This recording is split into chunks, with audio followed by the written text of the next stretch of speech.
အထင်သေးခြင်းအချင်းချင်းကင်းရှင်းကြပါလေအထင်သေးခံရတာလည်းပဲတော်ခံရခက်တဲ့ကိစ္စ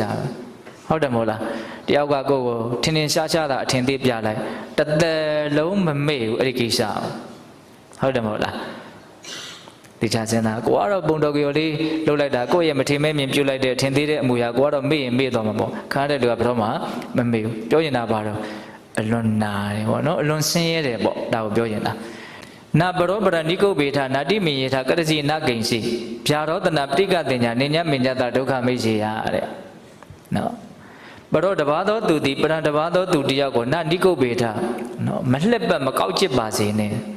ကတ္တစီတစုံတစ်ခုသောအရ၌ကင်းရှိတစုံတယောက်သောနန်းထိုသူတစ်ပါးကိုနာတိမိညေထမန်ထောင်သမှုမထေမဲ့မြင်မပြုပါစေနဲ့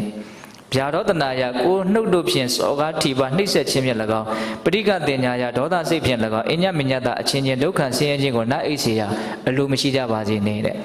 အဲ့ဒါလည်းပဲပေးသူတို့ရပေးသားလူအချင်းချင်းလှက်ပတ်ခြင်းကင်းရှင်းကြပါစေအထင်သေးခြင်းအချင်းချင်းကင်းရှင်းကြပါစေ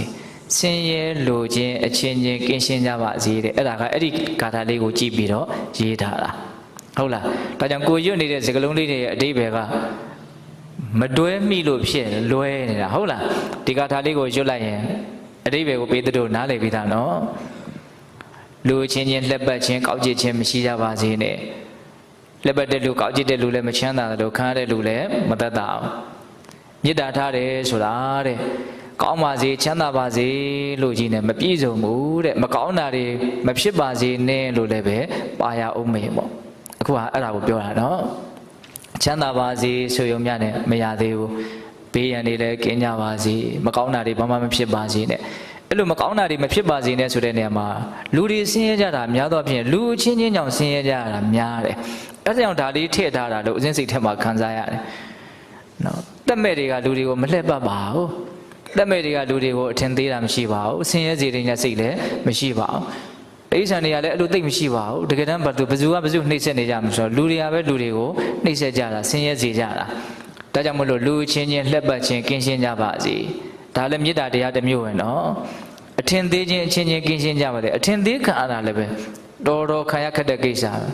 ဟုတ်တယ်မဟုတ်လားတယောက်ကကိုယ်ကိုထင်ထင်ရှားရှားတာအထင်သေးပြလိုက်တသက်လုံးမမေ့ဘူးအဲ့ဒီကိစ္စ